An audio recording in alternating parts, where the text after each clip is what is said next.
President John Dramani Mahama yesterday unveiled Ghana's ambitious 1 million coders program, describing it as the cornerstone of a national digital transformation agenda aimed at positioning the country as Africa's technology leader.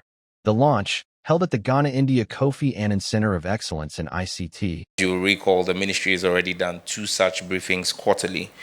And so the Ministry of Communications, Digital Technology and Innovation, under His Excellency President John Dramani Mahama, continues to drive Ghana's digital transformation agenda with a focus on 4 key strategic priorities. And these areas are: 1, expanding access to reliable and affordable digital infrastructure; 2, developing inclusive digital skills and talent; 3, strengthening the regulatory and security framework of a digital ecosystem; and 4, enabling innovation, entrepreneurship, and the growth of a robust technology sector. From January to July 2025, the ministry has made substantial progress across all 4 areas, in line with His Excellency the President's reset agenda and pre-election commitments. Now, I'll go into our strategic priorities and the milestones that we have achieved. The first will be the 1 million coders program, which was duly launched. On 16th April 2025, His Excellency John Dramani Mahama officially launched the 1 million coders program, a flagship digital skills development initiative aimed at equipping 1 million young Ghanaians with relevant digital skills. The program received overwhelming interest, with over 90,000 applications submitted within the first 48 hours of opening the portal. The pilot phase, which was rolled out in Accra, Kumasi, Sunyani, and Bolgatanga, has successfully trained 859 participants, of which 52% were women. The program is on track to train another 50,000 learners by end of this year. The implementation of this program is inclusive by design, engaging our local assemblies, schools, community ICC centers, and members of parliament to ensure national coverage and regional equity. Now, in line with this, I've received a lot of questions about why people have not been able to get responses to the applications that were made. We're going to be working on that based on the strategic partnerships that we are beginning to sign.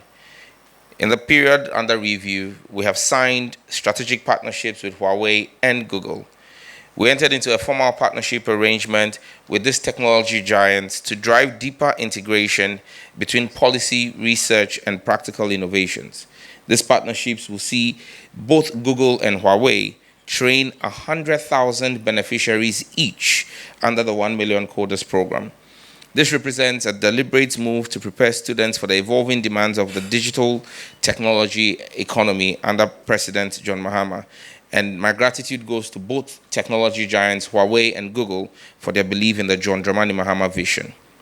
And let us be clear, these Google certificates and Huawei training programs are going to be a mix of in-person and online training programs. And so we'll be rolling out the plan very soon in every constituency in the country to allow for people to take these trainings. And the beauty of the Google 100,000 training is Google already has this AI research lab here in Ghana. And what we're trying to do is to train the people using Google's own certification program, and then on the back of that, get them employed to work with Google or any of its partners and affiliates. The next thing we'll talk about as a national priority is data cost and data prices. The ministry has successfully fulfilled its commitments to reduce data cost for Ghanaians. Effective 1st of July 2025, all major mobile network operators implemented revised mobile data tariffs, significantly increasing the volume of data at existing price points and effectively reducing the price of data. MTN increased all data bundles by 15%, while Telecel and Airtel Tigo raised theirs by 10%. High-use data bundles also saw major improvements, such as the restoration of MTN's 399 Ghana cedi bundle, which now offers 214 gigabytes of data as against the 92 gigabytes of data before the Mahama administration. These changes were the result of a comprehensive reform package introduced in the first quarter of this year, which included a national spectrum review, a revised licensing condition tied to pricing commitments, and direct regulatory engagement with the MNOs. Additionally, the three leading operators have committed to invest a combined $150 million in their networks by the end of the year to improve quality of service and reliability. And let me make the point here that we are very well aware of the challenges of the networks relative to quality of service. And as I indicated in my last press briefing, we've given them the third quarter to implement and utilize the spectrum that has been made available to them. And subsequent to that, in Q4, we will begin rigorous enforcement of quality of service. We will not hesitate as a ministry to give policy direction to the regulator, the NCA, to impose very hefty fines on companies or mobile network operators who fail to meet their quality of service obligations. I would also segue here into the issue of that has become topical of data and data running faster and disappearing. Let me be clear. My fidelity and that of the ministry and the government of President Mahama is to the Ghanaian people. Our interest is the best interest of the Ghanaian people. However, these are technical issues that we would only be able to act on the basis of evidence and not sentiments. I have seen a number of complaints on social media, and I've set up a specialized task force at the NCA and at all the mobile network operators to deal with these complaints. Let me state on the record, every single one of the complaints that have been referred to the team have been investigated, and all of them have proven that it is user settings and user behaviors that have affected the use of their data, and that there has been no price tampering. Let me reiterate, I will not hesitate to deal decisively as minister with any telecom company that falters or alters the pricing that is approved by the NCA. But unless there is evidence of same, you cannot punish somebody just because people are making a claim that is not backed by the evidence. And I can show to the media today evidence, maybe in the Q&A, of some of these instances. In fact, the last one that was dealt with that I got a report on this morning, the individual complained. I asked the NCA to reach out to him. For 48 hours, he did not respond. So I had to go back on X and retweet at him and say that we've been trying to reach out to you. When we did the investigation, it turned out that he actually handed his own device over to somebody. And when they did the record, they realized that the person used it to watch and stream videos. And that's how come the data he was expecting to keep. And I have evidence of this. I mean, and some of them, we've actually urged some of them to come out and do public sensitization. I'm sure you all saw the one by Mr. DKB when he complained about his data, and subsequently he realized that it was from his own user behavior. But like I said, we will continue to deal with every single one that comes our way. The third thing we've done is comprehensive ICT legal reform. The ministry has completed a thorough internal review of all existing ICT laws, regulations, and policies. As a result, 15 new pieces of legislation are being drafted as we speak. These include amendments to the Data Protection Act, the new cybersecurity regulations, the Ghana Innovation and Startup Bill, and frameworks for artificial intelligence, digital trade, platform governance, and cloud services. I dare say that at no point in time in the history of our country has any ministry worked on 15 new pieces of legislation at the same time. But that's what we're doing, because when we say there is a reset for the 24-hour economy, this is the digital reset to put Ghana in preparedness to roll out President John Dramani Mahama's 24-hour economy. This legal overhaul is designed to modernize Ghana's ICT regulatory architecture in line with global standards and preserving national interest and inclusivity.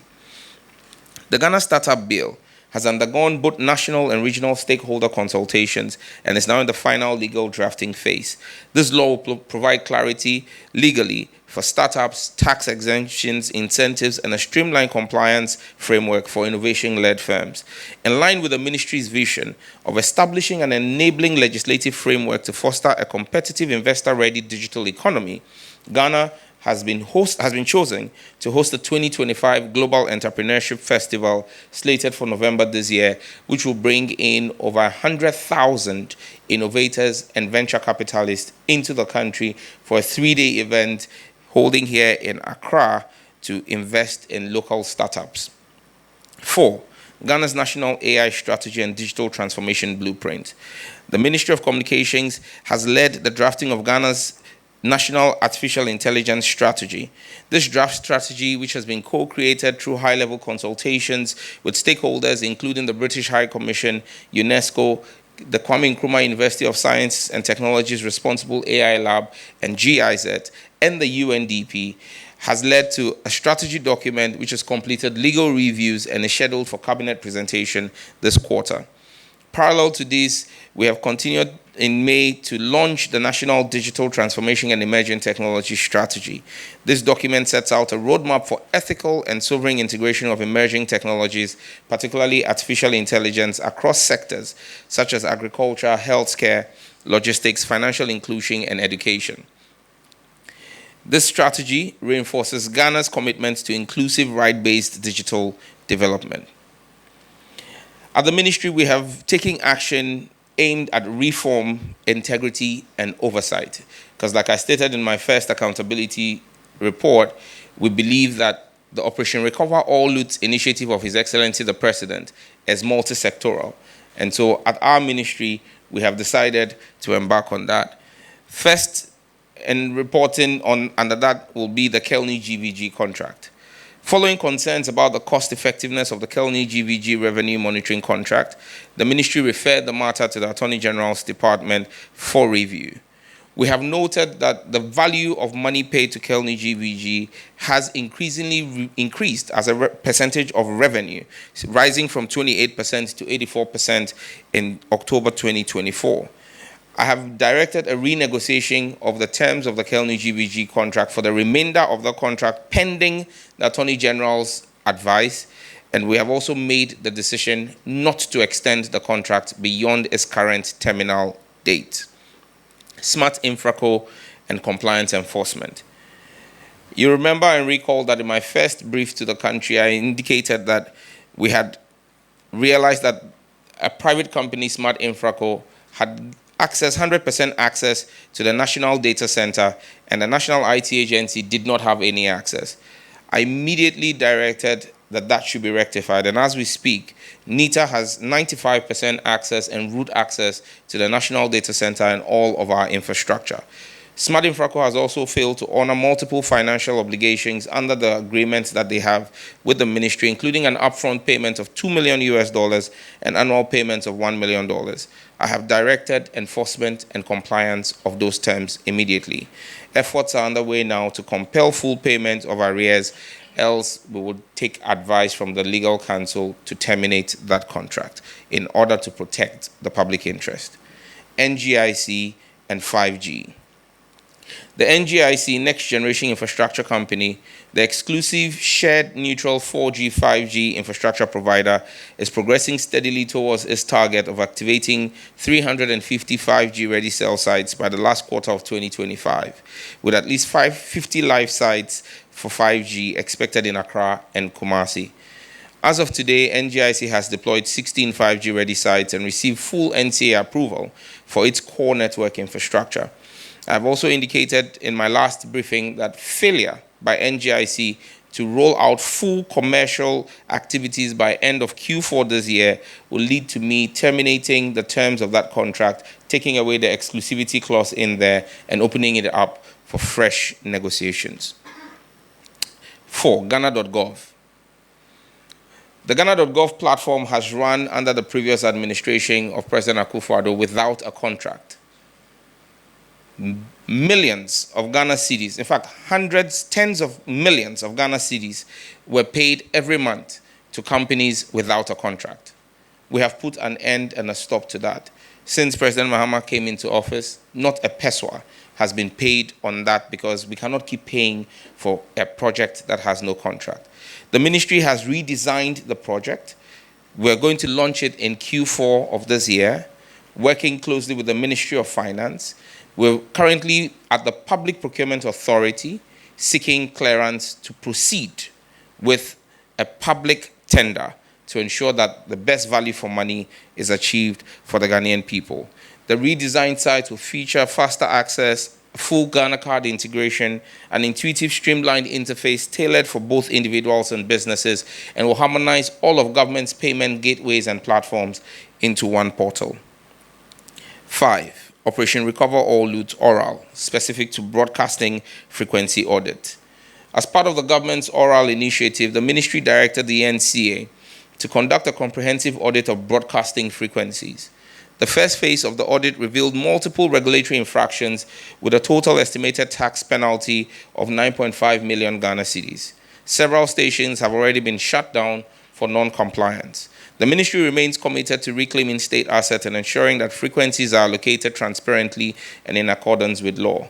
And you also recollect that about 5 weeks ago, the ministry issued a directive to the NCA to shut down 64 radio stations. The President, His Excellency John Dramani Mahama, intervened and requested for amnesty, which we granted a 30-day amnesty. Let me state that of the 64 radio stations, 58 of them have written to the NCA and started the process of regularizing their paperwork. However, you would recall that I indicated that the total number of radio stations in default was 210. The 64 was just one phase. We expect that the public sensitization with the first batch of 64 would have compelled the others to have taken steps to rectify their anomaly. For all those who have failed to take any step, there will be no further public announcement on it. There simply will be enforcement in order of protecting the public resource. 6. Girls in ICT. The ministry has scaled the 2025 Girls in ICT initiative across the Volta region, Upper East region, and Upper West region as part of efforts to close the gender gap in digital skills. In June this year, 1,000 girls from 18 districts in the Volta region completed a 3-week practical training program covering web development, game animation, cybersecurity, and coding, equipping them with relevant tools for Ghana's future digital economy. The Girls in ICT initiative reinforces our inclusive digital transformation agenda by investing in the next generation of female tech leaders and ensures that digital opportunity is genuinely national.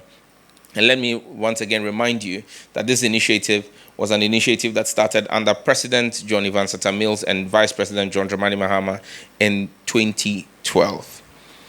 Now, on consumer and public interest protection efforts, I'll start with PayPal. The ministry has formally reopened engagements with PayPal to restore full access to its service for Ghanaian users. As of June 2025, PayPal's regional government relations team has issued Ghana a compliance roadmap outlining the technical, regulatory, and financial standards required for whitelist reinstatement.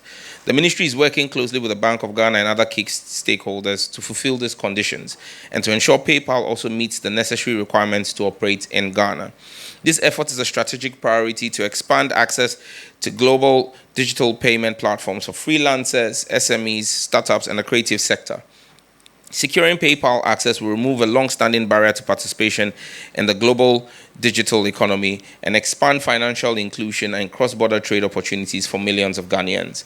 We're working closely with the governor of the Bank of Ghana to ensure that PayPal is given access to our economy and our digital space. However, we'll insist that PayPal will comply with the regulations of the Bank of Ghana. 2. TikTok. As part of our efforts to promote a safe, vibrant, and inclusive digital creative economy, I met with TikTok's West Africa Government Relations team on the 26th of June. Our discussions focused on enforcing age restrictions, safeguarding minors, and promoting responsible content development. I urged TikTok in that meeting to ensure fair compensation for Ghanaian content creators, and I also proposed the establishment of a local moderation and content governance team to reflect Ghana's value, protect our user rights, and support national regulatory expectations. I'm looking forward to the TikTok partnership with the ministry to provide capacity building for our content creators in the country on how best to monetize that platform for the benefit of Ghanaian content creators. That should happen in Q4 this year. Now, MultiChoice Ghana. I made the announcement that I had directed MultiChoice to be present at the ministry for a meeting. At that meeting, we requested a 30% reduction in pricing for subscribers of MultiChoice Ghana's packages. The meeting addressed public concerns about affordability, value for money, and fairness in service delivery. I made clear the ministry's expectation that pricing structures had to be responsive to Ghana's current economic context. I made a formal request of 30% reduction in the package pricing and gave a deadline of July 21st for a formal response from MultiChoice. On the 21st of July this year, I received a 9-page letter from MultiChoice detailing why they were refusing to reduce their pricing. Their reasons included that the cedi had depreciated in the preceding 8 years by 240%. And they claimed that my request for a reduction on the basis of the appreciation of the cedi was unfounded because, in their words, the appreciation of the Ghanaian cedi over the last 6 months has been a fluke which could not be sustainable.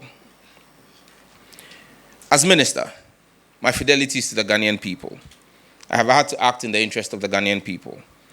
And I believe that the Ghanaian people have been fleeced and exploited for too long.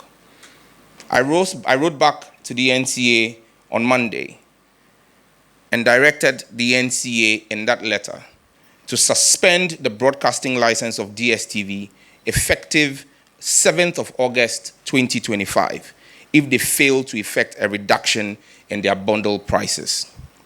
I cannot, as minister, serving the Ghanaian people, continue to watch what can best be described as plain stealing happening to the Ghanaian people. In my letter to them, I gave them scenarios from 7 markets that DSTV is operating in. The same content in the premium bouquet that is offered to Ghanaians for $83 equivalent is offered to Nigerians for $29 equivalent. How can anyone explain this price disparity to me? Enough of the mistreatment of the Ghanaian consumer. They either comply with the reduction, because in Nigeria, in the same time frame that they say the Ghanaian cedi has depreciated by 240%, the Nigerian naira has depreciated by 409%. If Nigerians are paying equivalent of $29, DSTV must charge same here in Ghana, or we will suspend their broadcasting license effective 7th of August 2025.